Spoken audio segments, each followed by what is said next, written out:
Good evening, students. What we will be covering in this lecture is the structure, conduct, performance paradigm. The prescribed reading is Lipchinsky, Wilson, and Goddard, Chapter 1. Specifically, what we will be looking at is the static and dynamic views of competition, the structure, conduct, performance paradigm, the structure, conduct, and performance in European banking. So we are essentially starting to discuss the firm here. So some of these concepts might already be familiar. We have touched on some of them. Specifically, we have touched upon perfect competition, and we have also touched upon the concept of a monopoly. However, in between perfect competition and monopoly, what we have is monopolistic competition and also oligopoly.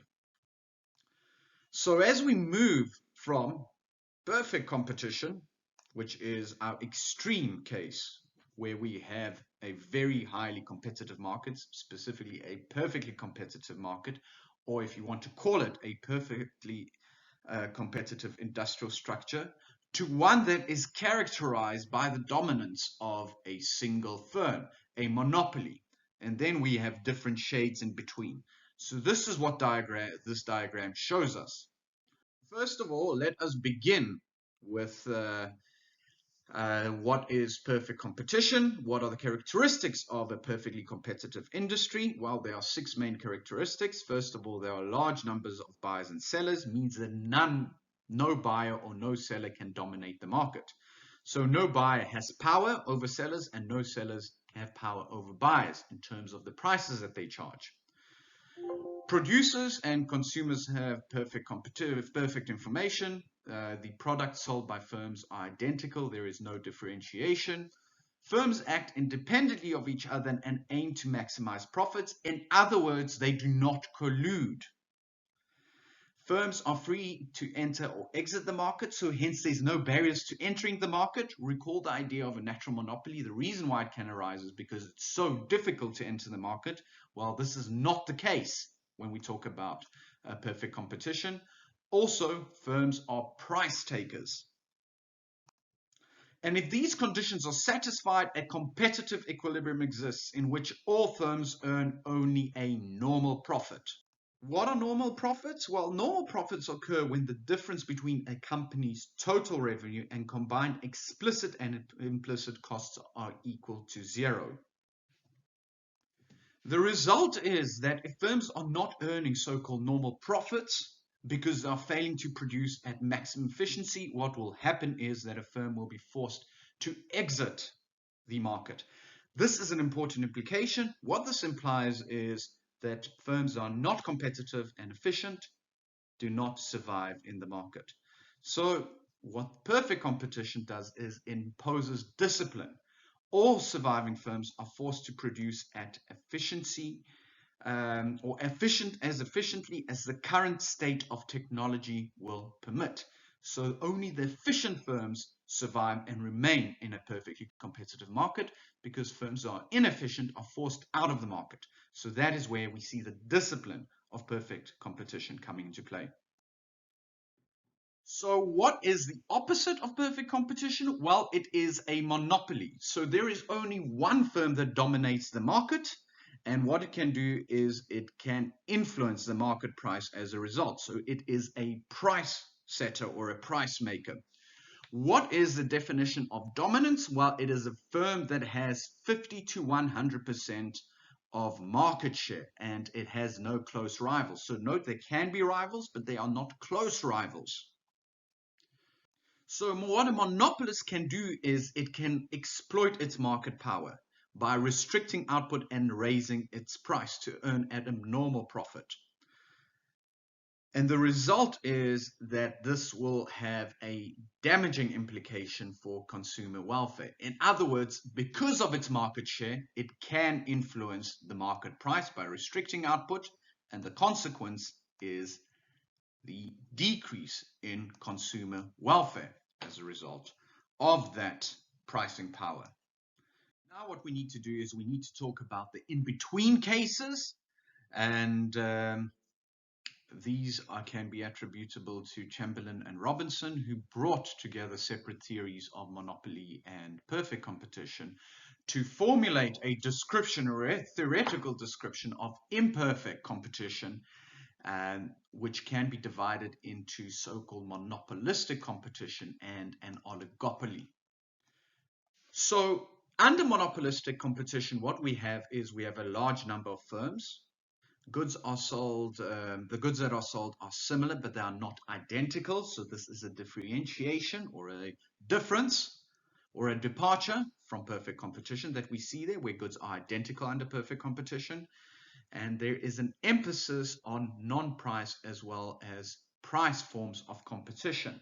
So specifically, such firms that operate in monopolistic competition structure don't only compete on price, but also features, although these goods are nevertheless similar with a slight amount of differentiation, in contrast to that under perfect competition.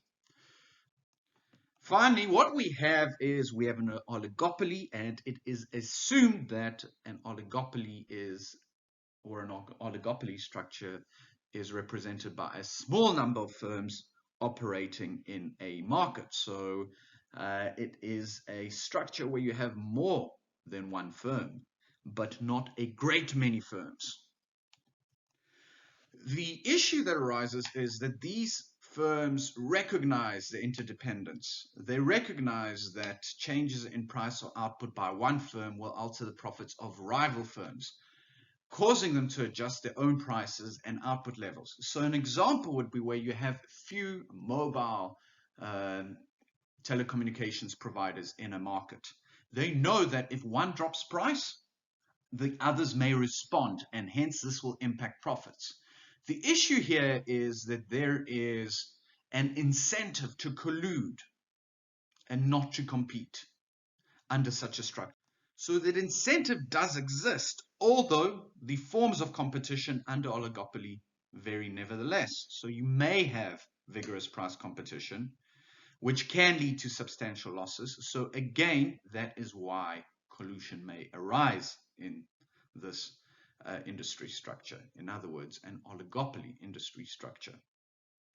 And under a collusive agreement or under collusion or state of collusion, what firms do is they take joint decisions concerning their prices and output levels in order not to erode their profits through competition.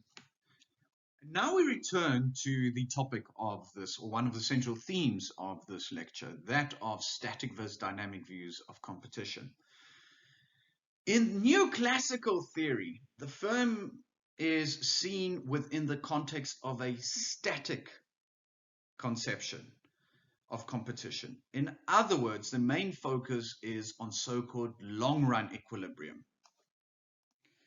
However, this idea of a static form of competition has been challenged, and there has been an attempt to develop a more dynamic approach.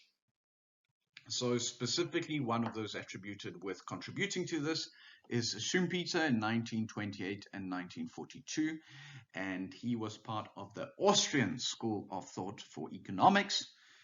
And what he argued is that the fact that a firm earns abnormal profit, a monopoly profit in other words, does not constitute evidence that the firm is guilty of abusing its market power at the expense of consumers. Instead, monopoly profits play an important role in the process of competition, motivating and guiding entrepreneurs towards taking decisions that will produce an improved allocation of scarce resources in the long run.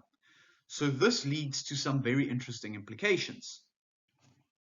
Now let's go back to this idea of a more dynamic view that is concerned with what can happen in the intermediate or in the short run as opposed to only the long run, which neoclassical theory expounds. So Schumpeter argued that competition is driven by innovation. You have an entrepreneur and he or she introduces either a new product or a process of producing, and hence allows them to conquer new markets so they can enter new markets. This innovation destroys old products and production processes, replacing them with new and better ones.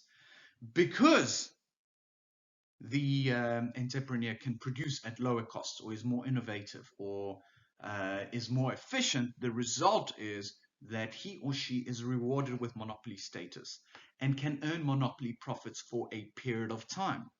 However, what happens is that there is a period of catching up. So imitators are able to catch up by copying the processes and copying the improvements made by the original innovator. And the result is an erosion of the original innovator's monopoly status and profits. So let's say that we had Motorola being the first to introduce mobile phones, but let's say in the 1970s and 1980s, which may have been the case indeed. The case in May, from what I recall, it was most likely Motorola, though I do stand to be corrected, but the example still holds. So Motorola would produce a cell phone and hence would sell a very antiquated cell phone by today's standards. But what happened then is there were a number of imitators that saw these profits that could be made in this new market, and hence they also entered the market and caught up with the original innovator.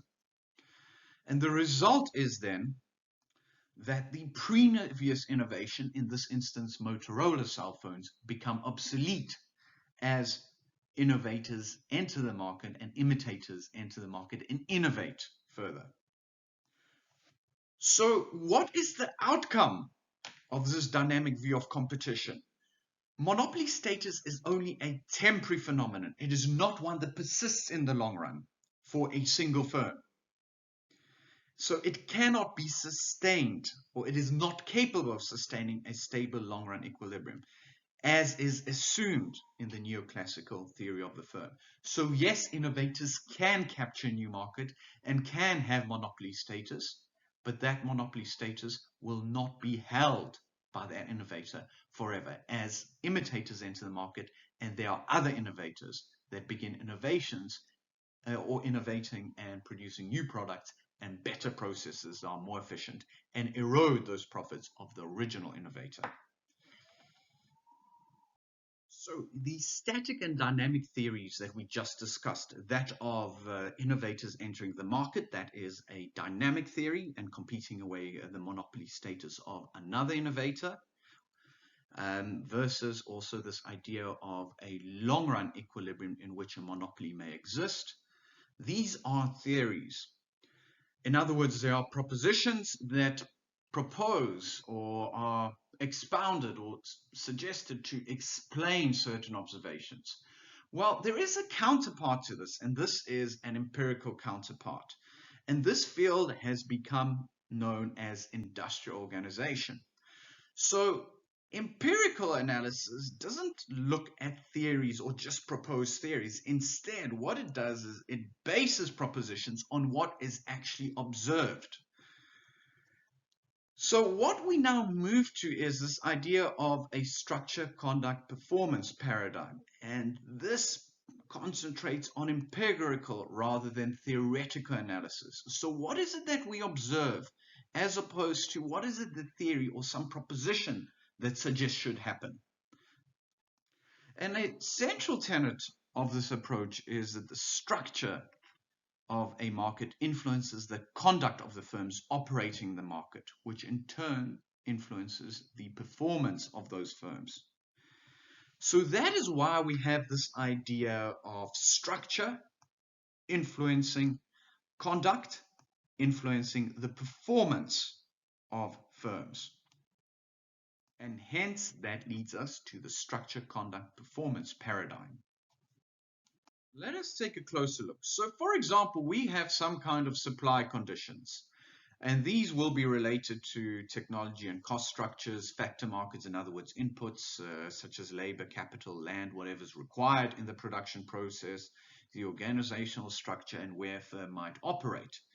Also, what we have is demand conditions. So there is a whole market which comprises of consumers, and they have tastes and preferences. They have a certain level of responsiveness to changes in the price level.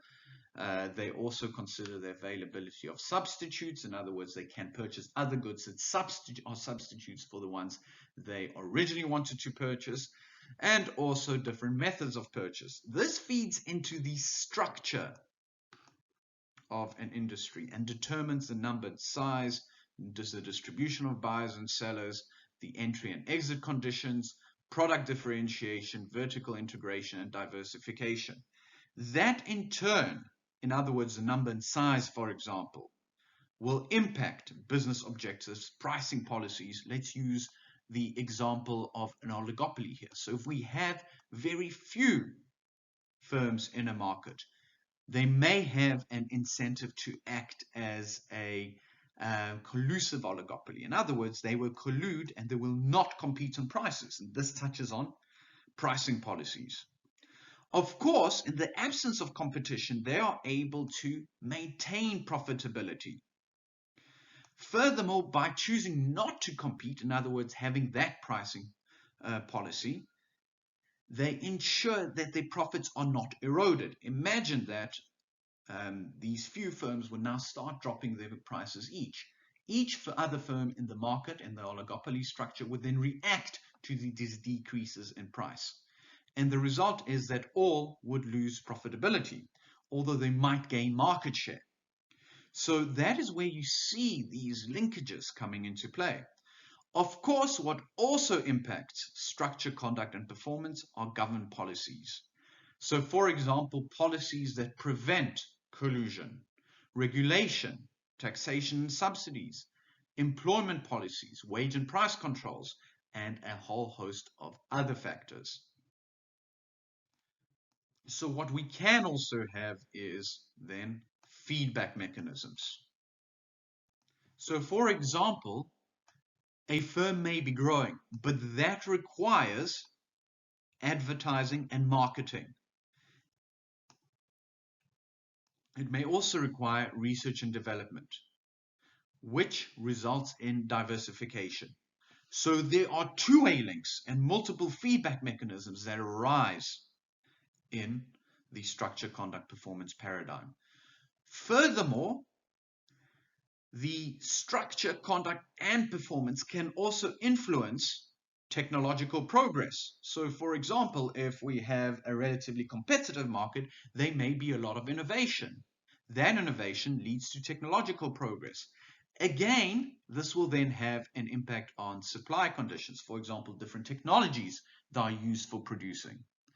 Also, preferences may change in favor of a product that is now produced by an innovator.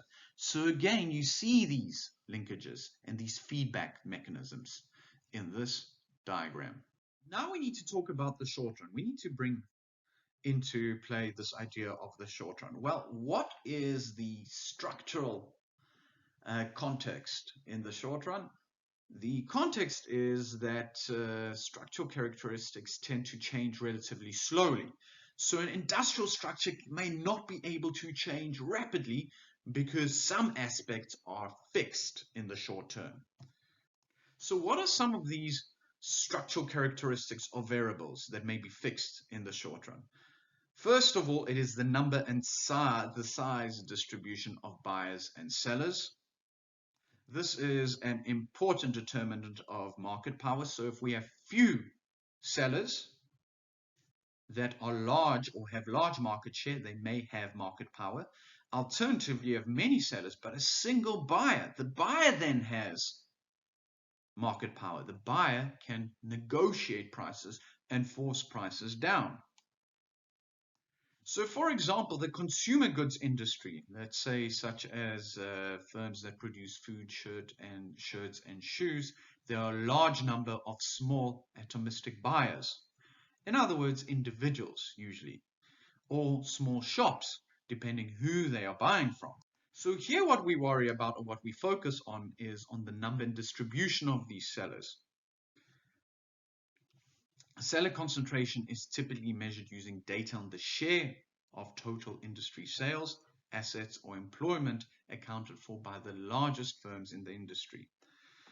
Alternatively, another example is the capital goods industry. So these are firms that may produce buildings or build buildings. In other words, a construction industry, firms that may produce certain types of machines and certain types of equipment. It is possible that there is a small amount of buyers. So for example, somebody might be buying very specialized equipment. So what happens is that there's market power on the demand side.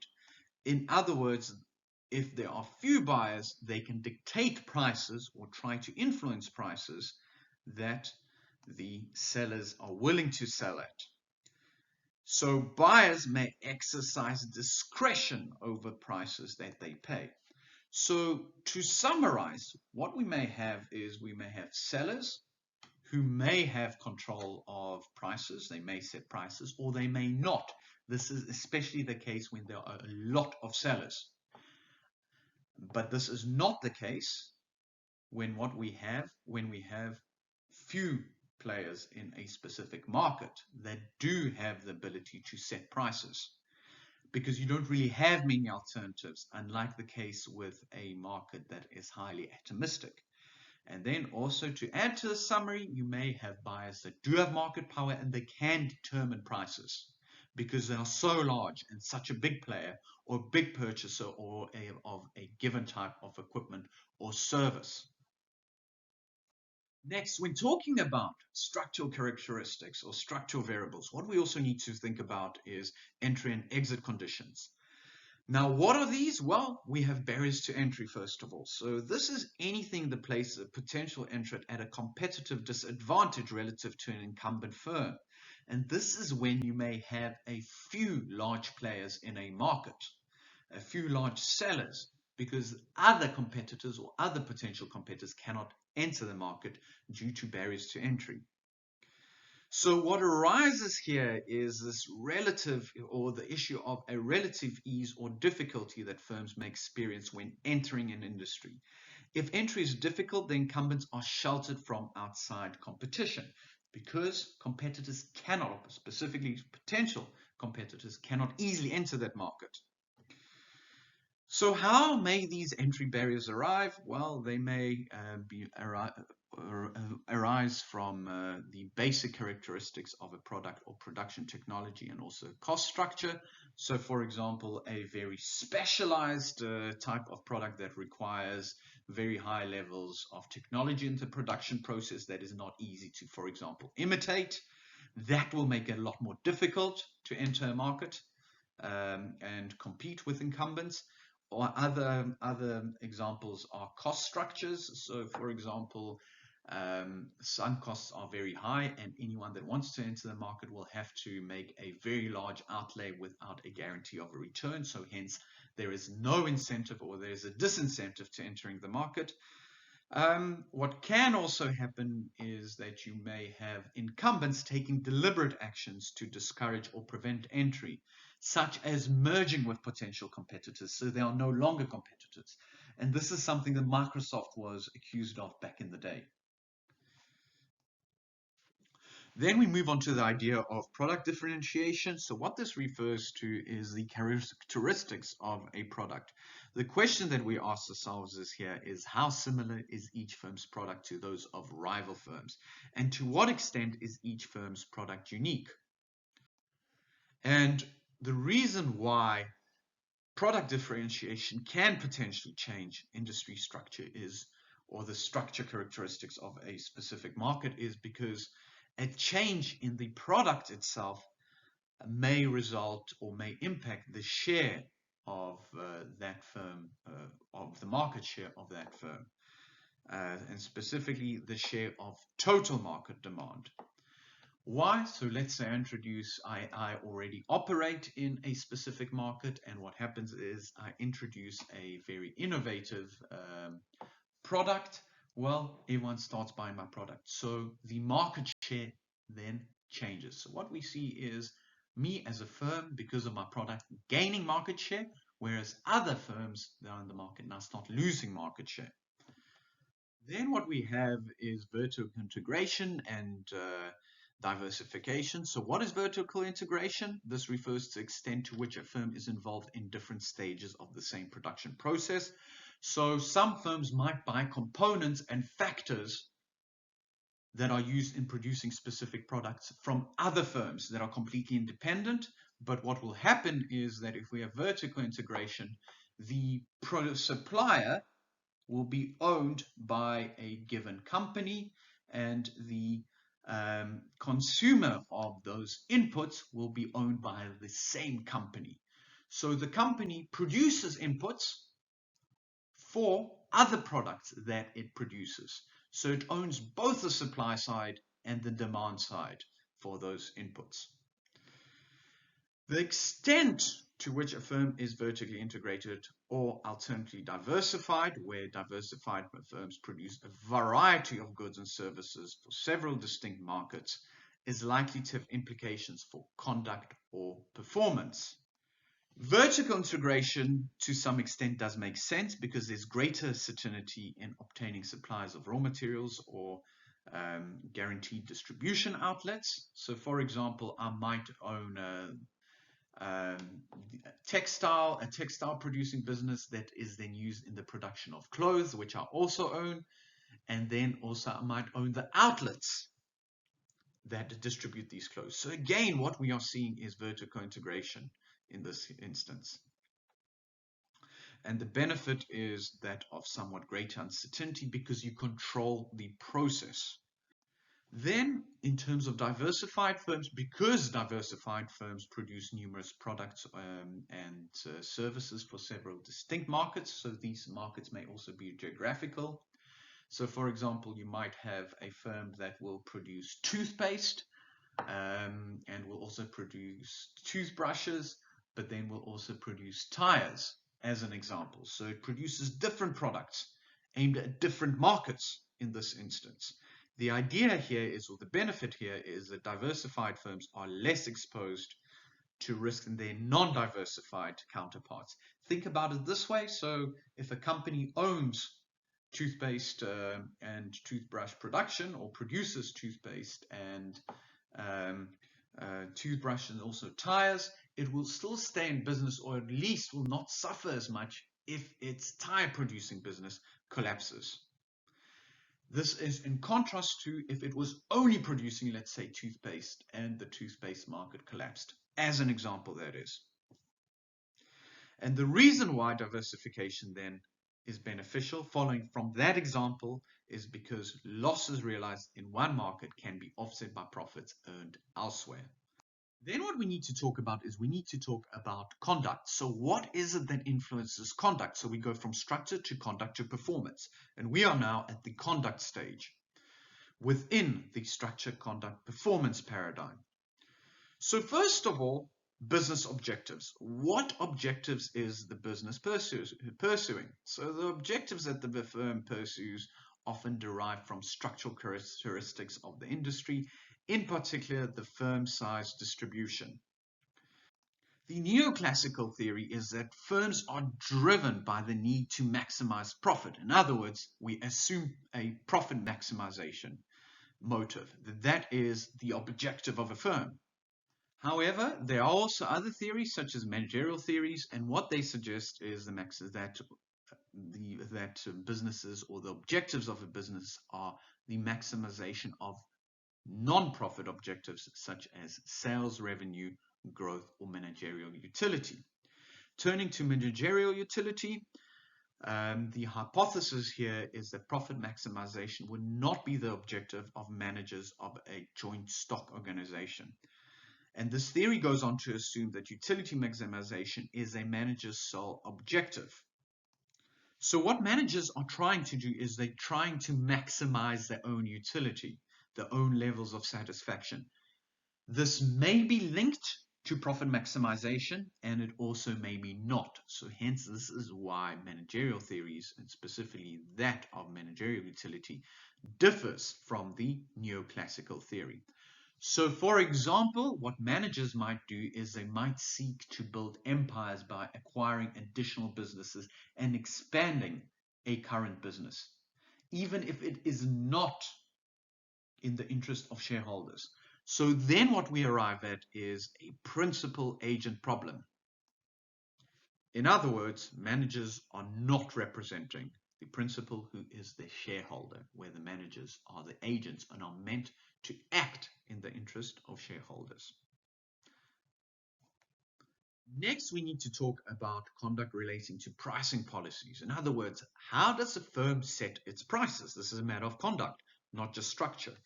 Yet, the extent of a firm's discretion to determine its own price depends to a large extent on the industry's structural characteristics. So, for example, if we are functioning under perfect competition, a company is unable or is not a price setter, does not have discretion to determine its own price. It's a price taker. But if we have a monopoly, which again represents a different industrial structure, what we are dealing with is a firm that has a very large market share and has market power, so it can set prices there. And there are a number of possible pricing policies. So for example, cost plus pricing. So there is that policy or an idea of adding a markup to the cost of goods and services to arrive at a selling price. There is a marginal cost pricing policy, and that is setting the price of a product at or slightly above the variable cost to produce it.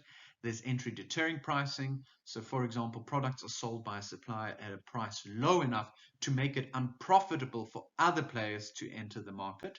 Recall that this will be the case if there are sunk costs or high sunk costs. In other words, there is no recovery of these costs. There's also the concept of predatory pricing. So this is the pricing of goods or services at such low levels that other firms cannot compete and are forced to leave the market. There's also price leadership. So this is the setting of prices in a market by a dominant company, which is then followed by others in the same market. And then what we have is we have price discrimination. And this is a strategy that charges different customers different prices for the same product. And that is based upon what a seller thinks that they can get the customer to agree to. So you will see this sort of thing, this idea of price discrimination across geographical markets. Some goods might be sold at lower prices in certain markets than in other markets. But nevertheless, going back to a summary of this, the idea is that there are different ways to set the price. And these ways, or some of these ways, are outlined here. So these are these possible pricing policies. Then what we need to turn to is product design, branding, advertising, and marketing. Note that we can compete on price. That is one way of competing. Which firm is able to offer a specific product at a lower price? But this changes a little bit when you are not competing only on prices, but you're also competing on features and characteristics of a firm's products. So for example, Apple products are different from the host of firms that produce PC computers. So hence, here what we are now starting to compete is not only the price, but also features. And as you know, that Apple is a premium product. So what is the result? They are able to charge a higher price. But that higher price also comes with products that are highly differentiated from the remainder of the market. Then we turn to research and development. So research and development together with advertising marketing provides an outlet for non-price competition between rival firms.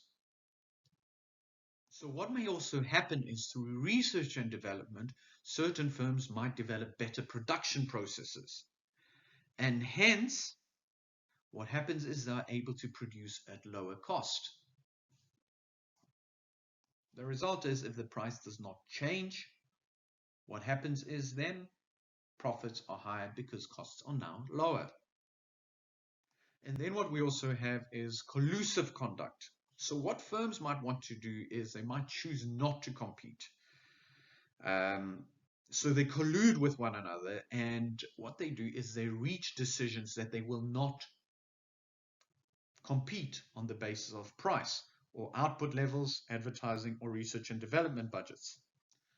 So for example, a set of firms, this often happens or sometimes happens in an oligopoly, will say we're not going to lower our prices in order to try seize market share, because we know that you will respond if we lower our prices, and hence we'll erode our profits. So let's agree not to lower prices to try and take market share from one another. And the nature of collusion is such that it might be either explicit, so there is an agreement, and an example of such a cartel is OPEC, which is the Organization of Petroleum Exporting Countries, who agree upon levels of output in order to influence the price of oil. However, cartels are often illegal, so collusion is illegal. This is not the case for OPEC. These are countries, but in individual national markets, there may be laws against collusion. So what happens is that collusion takes place through a less formal agreement or understanding. Next, in terms of conduct, what we can have is we can have horizontal mergers. So what firms will do, firms specifically that produce similar products, they will merge, and this will have an implication on seller concentration in the industry. So for example, let's say you have two firms that produce bottles each, and they have 50% of the market each, and they decide to merge. What arises is essentially a monopoly that now holds 100% of market share. So this conduct feeds back into industry structure. Furthermore, we may have vertical mergers. So what happens is that firms at the successive stages of a production process may merge, and this affects the degree of vertical integration.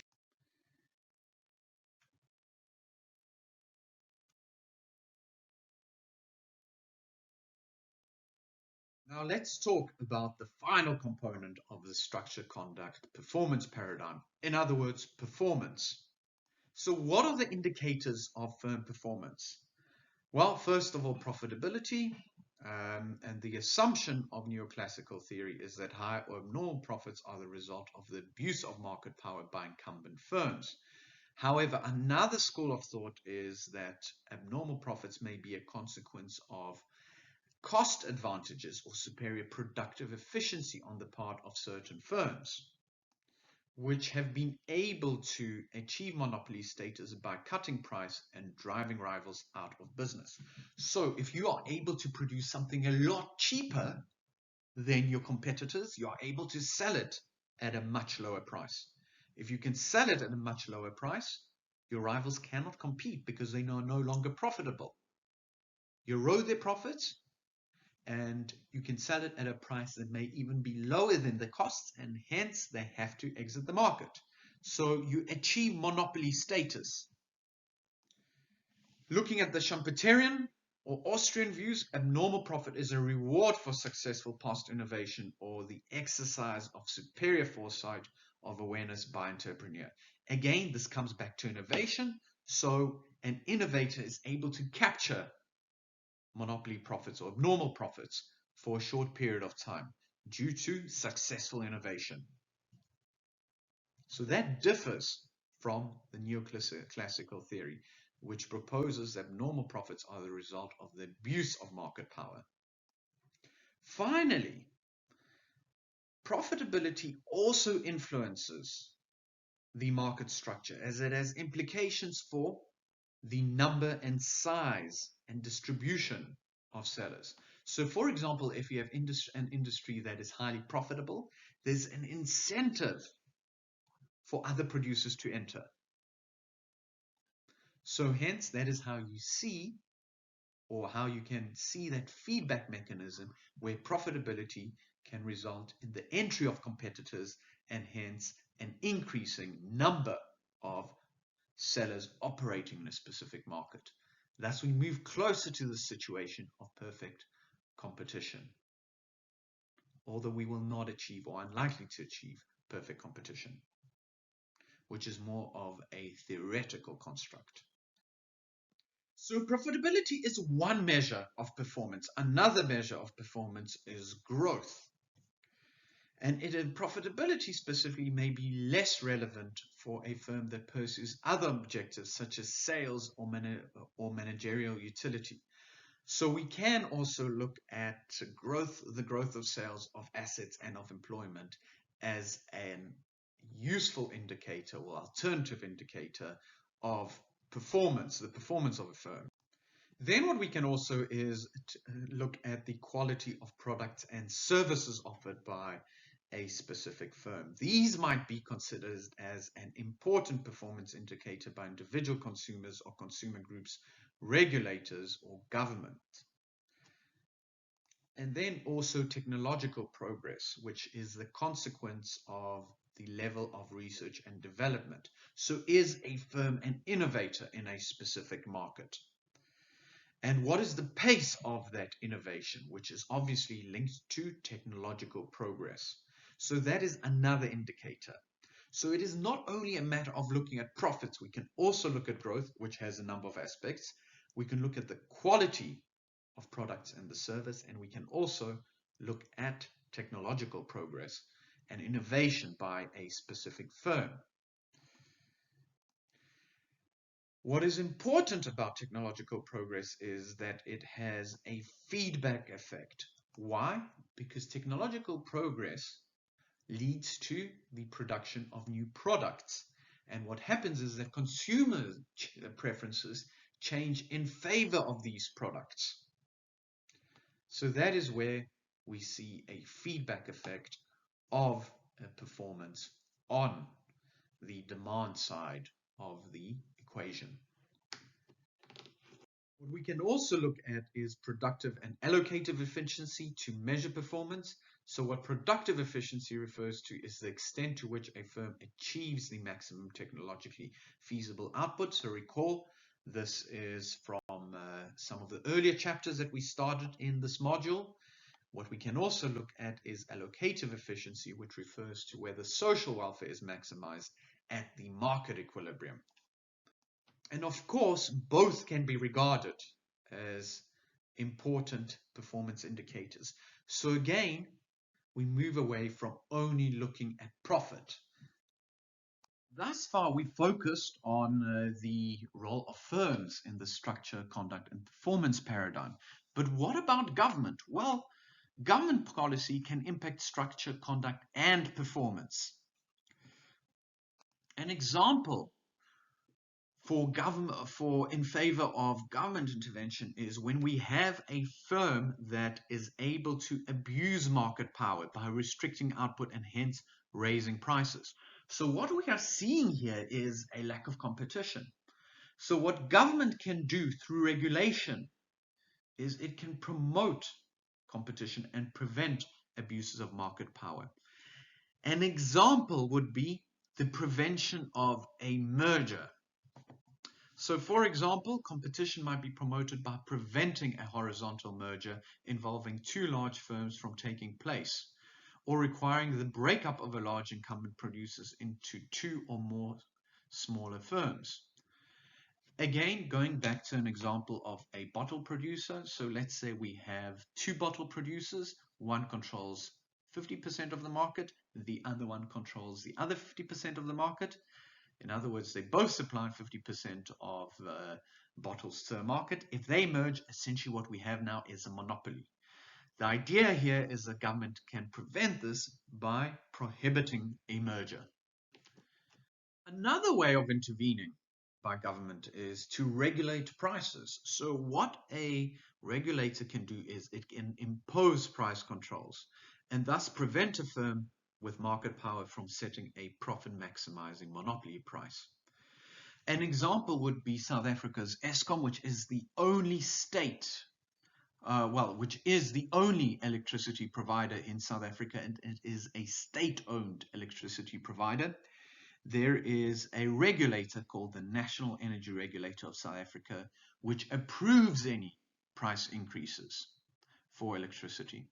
However, of course, we have the problem of regulatory capture when a regulator no longer regulates a specific entity, but instead becomes its champion. So this is not always an effective form of intervention. Then we have a broad category of government policy measures such as fiscal policy, employment policy, environmental policy, and macroeconomic policy, which may influence performance, and hence we will see this come out in profitability, growth, and productive or allocative efficiency. Now let's talk about the structure, conduct, and performance paradigm within the context of European banking. So now we apply the theory and the knowledge that we've gained. As you know, the banking system is rather strategic for economic growth, capital allocation, and financial stability, and also the competitiveness and development of the manufacturing and service sector. What we've seen is a change in the nature of competition in the European banking sector since the 90s, specifically with the ushering of the EU and the creation of a single market. As a result of that and the introduction of the euro, what has happened is that there's been a reduction in the barriers to trade in financial services. So banks are now able to operate not only in their own countries, but across Europe or throughout Europe. Furthermore, what has happened is that a number of foreign-owned banks have started operating in European markets. And this, of course, with the entry of these banks, has resulted in an intensification of competition. Now, what happens when you intensify competition? Well, you place pressure on firms already operating in the market. So what has happened is there has been pressure on established banks to lower costs, to limit their risk exposures, and to improve their management and governance structures, and to find new ways of generating revenues from new forms of banking business. In other words, what we are seeing for this point is increased innovation. And that innovation is driven by the intensification of competition. So what is it that's happened? What are the overall trends? Well, what we've seen is the number of banks declining for most European countries, for example, Austria, for example, Belgium, and also another example which would be very relevant for our context would also be the United Kingdom. Why has this happened? Well, there's been a consolidation in financial services. Furthermore, what has happened is also the number of branches have declined, and this is likely to be driven by the increased implementation of information technologies within banking, or fintech. That is another term for that. But what has happened is that there has been a banking industry concentration increase in the majority of countries. So how have banks conducted themselves in response to increased competition, where increased competition is the structure aspect of the structure, conduct, and performance paradigm? Well, what many banks have done is they have consolidated by means of mergers and acquisitions. And what this has allowed is it's allowed some banks to achieve large size required to operate effectively throughout the European single market. So mergers between large European banks from different EU member states suggest an increased propensity for large cross-border mergers. Some examples are BNP Paribas in France, the Banca Nazionale del Lavoro in Italy, and Banco Santander in Spain, or Spanish banks specifically, and Alliance and Leicester in the UK. What many banks have also done is they've implemented strategies of product diversification and innovation. Note again a response to competition. So they've started in offering many pension products and insurance products, or increased amount. They diversified, and also a wide range of investment services. So now you as an individual investor are able to invest across funds throughout the world through many platforms offered by individual banks. So that is something that is an innovation in response to increased competition, innovation that has given access to individuals such as you and I, access to different types of investments that they may not have had, and specifically global investments, global exchange traded funds, and other managed funds that they might not have had access to, or consumers might not have had access to, had competition not increased. So in terms of performance, what is it that happened? Well, what we see here in this table is average profitability of the EU 50 national banking sector between 1990 and 2011. So here we have these values, but also profitability measures or performance measures for individual countries. And what we see is that profitability generally increased, or the average profitability as measured by the return on equity, generally increased right up until 2006. So, for example, France between 1990 to 94, it was at 6.18%, and then in 2006 it was 14.77%. However, what we saw starting mostly in 2008, 2009 is the Great Recession. So there was a crisis, and what we see is performance declining. So these this level of innovation and expansion and operation throughout a single market has resulted in increased profitability. But then, due to an economic crisis, what we saw is we saw a deterioration in this profitability. Furthermore, overall competition between banks has become more intense, and there has been a degree of deregulation and technological progress, which have lowered barriers to entry, making banking more highly competitive.